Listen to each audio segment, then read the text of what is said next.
기본적으로 반도체의 구조가 바뀌어야 돼요. 기존의 범용이든 프로세서들이 다 주문형으로 바뀌었어요. 그게 이제 게임의 룰이 바뀌는 거예요. 그럼 그런 것들을 잘하는 기업들이 제2의 엔비디아와 같은 기업들이 될 수가 있는 거네요. 근데 그런 거 해줄 수 있는 회사들을 찾아야 되는 거죠. 커스텀 서비스를 해줄 수 있는 업체들이 부각될 수밖에 없는 거죠. 그런 쪽에서 보면 뭐 같은 업체들이 해당 칩마다 거기에 딱 커스텀 서비스를 해줄 수 있는 구조거든요. 그런 업체들이 뜰 수밖에 없죠.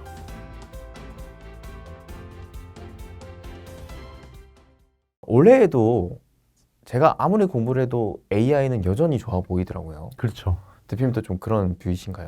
이런 산업이 없죠. 계속해서 지금 상향 조정되고 있잖아요. 그렇죠. 계속해서 추정치들이 상향 조정되고 있고, 이게 이제 오히려 AI 쪽에 불신을 가지신 분들 덕분이라고 생각해요. 그분들이 이제 계속 안 좋게 보니까, 하나둘씩 이제 이렇게 AI 쪽에 이제 넘어오잖아요. 그렇죠. 처음에는 이게 AI라는 게 단순한 그냥 이벤트다. 그러니까 메타버스 같은 거다라고 보시는 분들도 꽤 많았었거든요. 근데 이제 점점점 이제 넘어오는 거고, 나중에 이제 주변에 안티가 없을 때, 그때는 오히려 주가적으로 먹을 건 없죠. 그러니까 안티가 찬티로 바뀌면 그때는 싸한 거예요. 그렇죠. 네네. 그래서 아직까지 AI를 안 믿는다 이런 분들이 계시는 게 참 좋은 겁니다. 주가적으로는. 이게 처음에는 사실 믿겨지기가 힘든 게 안 써보면 모르잖아요. 이게 사실상 좀 어렵기도 하고 처음 진입하기가 맞습니다. 되게 공부할 분야도 너무나 광범위하고 이게 안 믿겨지기보다도 몰라서 못하는 것 같아요. 맞아요. 그러니까 실제로 우리나라 사람들 대부분 물어보면 너 챗GPT 알아? 그럼 대부분 알아요. 그렇죠. 근데 실제로 전 세계에서 챗GPT 사용률로 따지면요, 우리나라가 3, 40위권 밖이에요. 실제로 많이 안 쓴다는 거예요. 그것도 의외네요. 네, 그렇죠.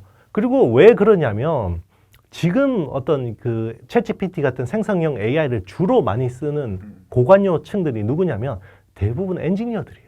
그렇죠. 네, 프로그래밍 하거나 이런 디자인 하거나 이런 사람들이 많이 쓰고 있거든요. 그러니까 주변에서 별로 없는 거예요. 그런 전문 직구들 빼고. 그런데 거기서 생산성 개선이, 혁신이 엄청났거든요.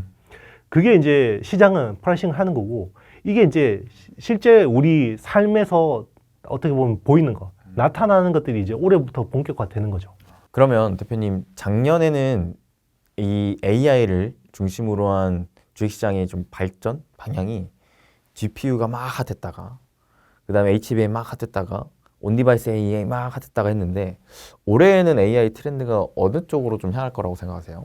우리가 이야기하는 하드웨어잖아요. 우리나라는 하드웨어 나라니까. 사실 뭐 구글의 제미나이나 이런 것들 이야기하면 안 와닿죠. 그렇죠. 그런 모델들이 뭐 파운데이션 AI 모델이고 이게 뭐 어플리케이션 모델이고 이런 것들이 잘 안 와닿는데, 하드웨어 중심으로 어쨌든 투자하시는 분들이니까 이야기를 하면 기본적으로 반도체의 구조가 바뀌어야 돼요. 구조가 어떻게 바뀌냐면 우리 모바일 시대를 지나면서 어떤 변화가 있었냐면, PC에서 모바일 시대로 오면서 반도체 쪽에서 큰 변화라는 거는 기존의 범용이든 프로세서들이 다 주문형으로 바뀌었어요. 그러니까 예전에는 CPU, GPU라는 건 어떤 보드에도 딱 꽂으면 작동하죠. 네. 근데 모바일 시대에는 AP라는 게 대체를 했어요. 어플리케이션 프로세서라고 해서 그게 이제 주문형 메모리, 팹리스 업체들이 설계를 하고 이걸 TSMC 같은 파운드리가 생산을 했죠. 그게 큰 변화였거든요. 그런데 이제 AI 시대에서는 프로세서는 당연히 앞으로는 주문형으로 바꿀 거예요. HBM 같은 거는 주문형이에요. 주문형 메모리거든요. 그러니까 엔비디아가 자기네들 GPU한테 딱 맞는 것들을 주문해서 받는 거거든요. 그래서 기존의 메모리 반도체처럼 뭐 범용이라서 재고에 대한 리스크도 없고요. 그리고 CR, 뭐 코스트 리덕션 같은 단가 인하도 별로 없어요. 그러니까 높은 밸류를 주는 거고, 그게 SK하이닉스 주가에 프라이싱이 돼 있다고 봐야 되는 거고요. 앞으로는 그런 것들이 점점 더 많이 퍼질 거예요. 지금은 보면 우리 스마트폰에 쓰는 거 보면 AP는 주문형인데 메모리는 다 범용이죠. LPDDR5 같은 거. 그죠? 근데 이런 것들이 이제는 점점 더 주문형으로 바뀔 거고, 그게 왜 그러냐면 AI 때문에. AI라는 건 기본적으로 헤테로지니어스라고 해서 이종 집적 반도체가 돼야 돼요. 이종 집적 반도체가 되려면 얘들끼리에 서로 막 어떻게 보면 유기성이 되게 중요하거든요. 연결성, 그런 것들이 중요한데, 그러면 기존에 단독주택 짓는 어떤 그런 건축 수준이었다 그러면 이제는 주상복합 구조 같은 것들. 밑에는 쇼핑몰이고 위에는 한쪽은 오피스고 한쪽은 호텔이고 이런 것들이 딱 2.5D 구조를 딱 만들어져야 되거든요. 그리고 이제 앞으로 온디바이스 AI가 제대로 되려면 3D를 올려버려야 돼요. 프로세서 위에다가 메모리를 올려버리든지 이제 그런 구조가 돼야 돼요. 그게 뭐 최근에 삼성이 이야기하는 세인트라는 그 기술이 그거거든요. 그러니까 그런 식으로 계속 될 수밖에 없고 그리고 중요한 거는 또 하나 중요한 게 설계 쪽에서 아키텍처도 바뀔 가능성이 있어요. 지금은 설계 쪽의 아키텍처가 x86 계열이죠. 우리 엔비디아 GPU라는 거는 x86 기반으로 해서 예전부터 쓰던 컴퓨팅 방식이죠. 지금은 이제 ARM이라는 업체가 왜 뜨냐면 이게 이제 점점 주문형 반도체로 AI 반도체가 주문형으로 점점점 늘어나면 결국 ARM의 IP 생태계가 커질 수밖에 없어요. 그러면 ARM의 생태계가 커지면 여기 이제 설계 툴을 제공해주는 시놉시스나 케이던스 같은 그리고 이제 제가 이야기했잖아요. 프로세서하고 메모리 간의 어떤 인터페이스, 커넥티비티가 되게 중요하다고 그랬잖아요. 그런 쪽에 IP를 하는 램버스 같은 업체들도 굉장히 중요해지는 거고요.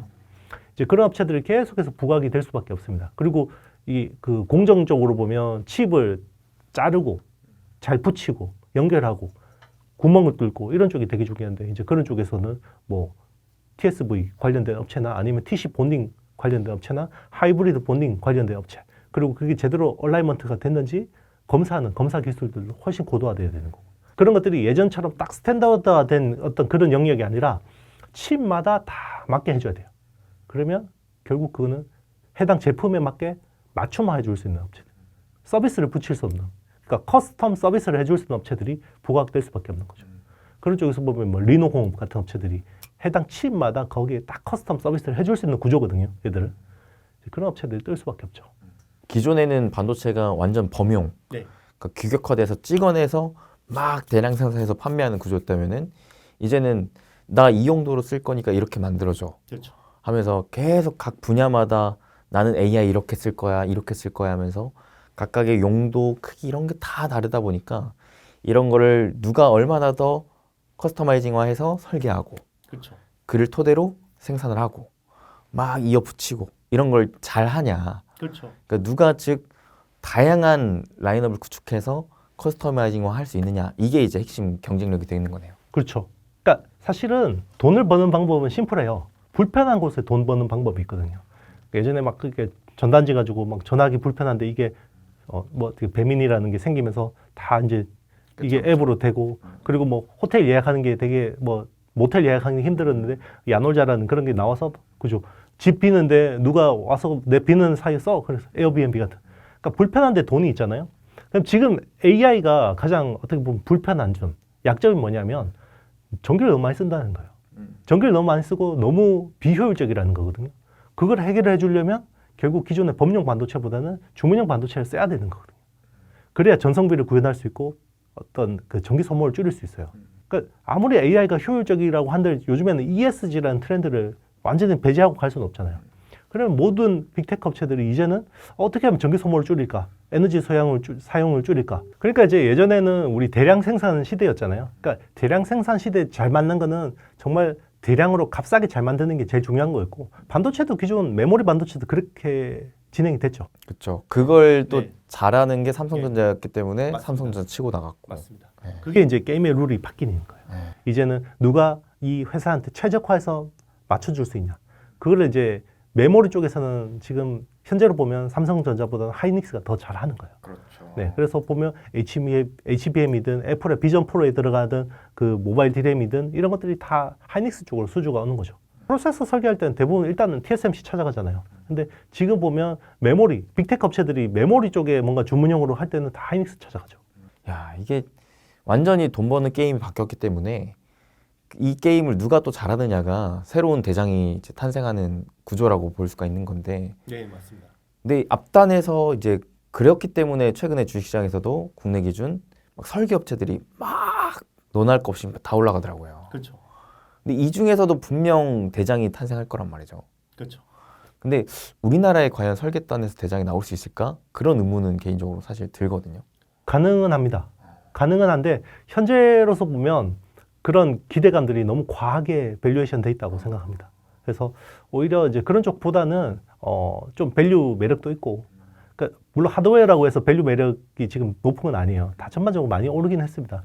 그런데 이제 사실은 저 개인적으로는 그냥 디자인 쪽이나 IP 업체들 투자할 거면 미국 업체가 나스닥이 더 낫다고 생각하거든요. 그렇죠. 네, 뭐 시놉시스나 케이던스나 뭐 이런 업체들이 오히려 더 밸류는 지금 더 저는 매력이 있다고 보거든요. 네. 그건 뭐 개인적인 생각이니까. 이게 또 보면 네.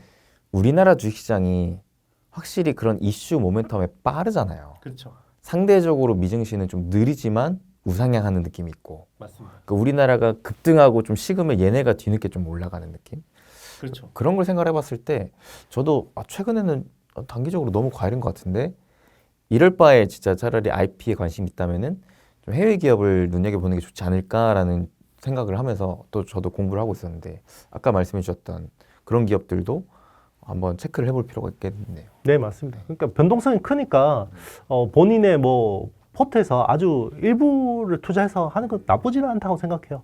근데 이제 아무래도 사람이 자기 멘탈은 하나잖아요. 그래서 내가 한쪽은 가치 투자하고 한쪽은 트레이딩하고 이게 잘 안 됩니다, 사람이. 예. 그럼 대표님 우리나라 기업 네. 중에 네네. 이런 맞춤형을 좀 잘 할 수 있는 기업이 누가 있나요?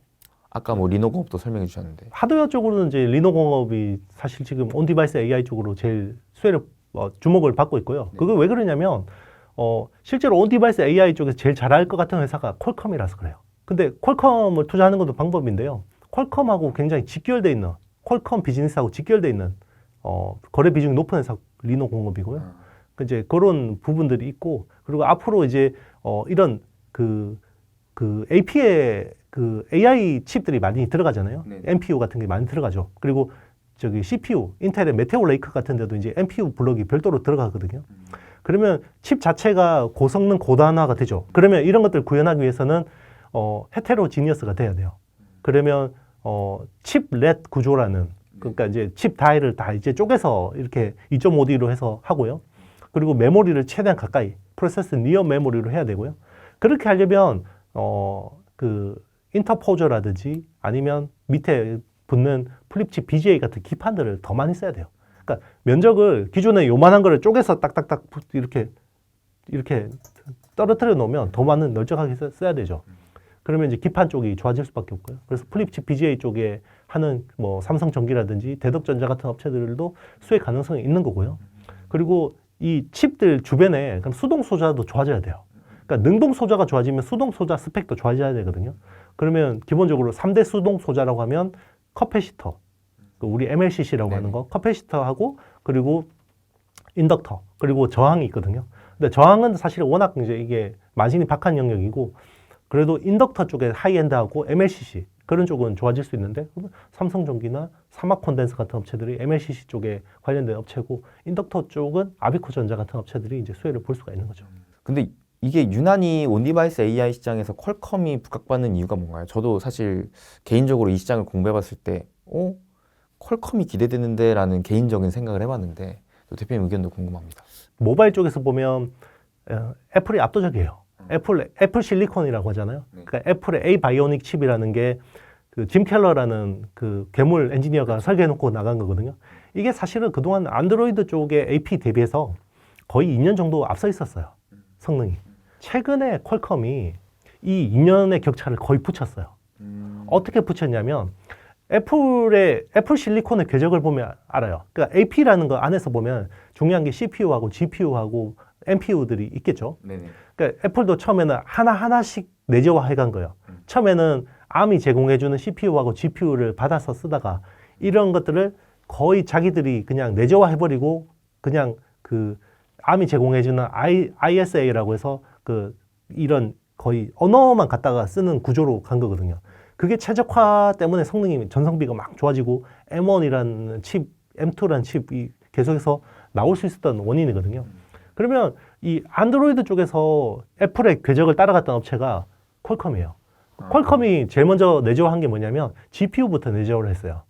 그래서 엑시노스하고 퀄컴 스냅드래곤이 격차가 쫙 벌어지게 된 게 GPU 때문이거든요. 삼성은 이제 ARM이 제공해주는 말리라는 GPU를 계속 썼어요. 말리라는 걸 썼는데 퀄컴은 그 크레이트라는 걸 자체 GPU를 쓰기 시작했어요. 그게 AMD가 옛날에는 모바일 GPU 팀을 운영을 했는데 재무적으로 어려워지면서 이거를 통으로 들고 와서 인수를 해버렸어요. 그게 이제 그 아드레노라는 그거였고요. 아드레노라는 GPU를 내재화하면서 이제 한번 레벨업 한 거고 이번에 그 스냅드래곤 X 엘리트라는 이제 노트북 PC용 칩이 나왔어요. 이게 기존에 애플 M2하고 거의 성능이 비슷하게 나온다고 하거든요. 그게 왜 그렇게 됐냐면 CPU를 기존에는 ARM 거를 받아서 썼잖아요.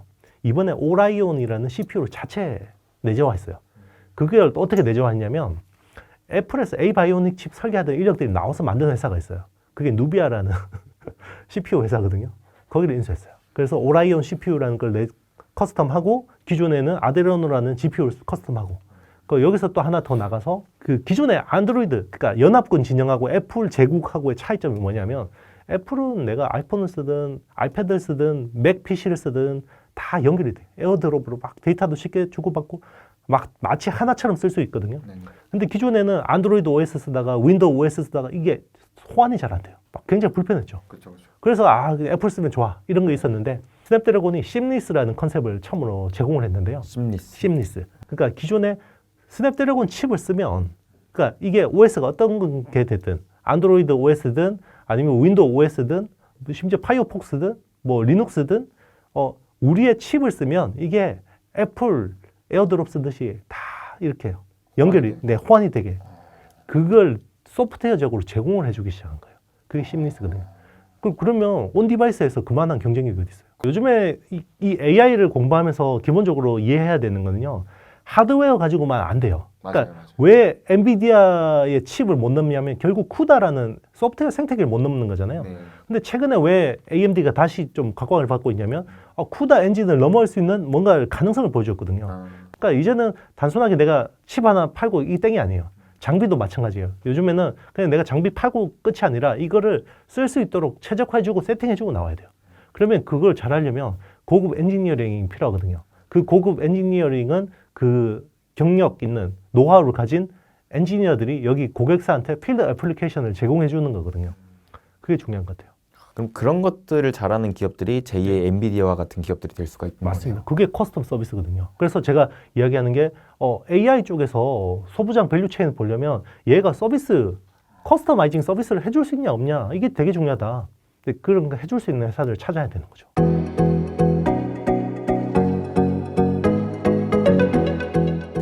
행부 반갑습니다. 여러분들의 행부 파트너 수빈쌤입니다. 다가오는 2024년 갑진년 새해에는 정말 위기를 좀 탈피하고 기회를 맞이하는 우리가 되길 바라보면서 여러분들 항상 건강하시고 복 많이 받으시길 진심으로 응원하겠습니다. 우리 여러분들의 행복한 부자가 또 되길 소망하는 마음으로 제가 특별히 한보따리 또 준비했습니다.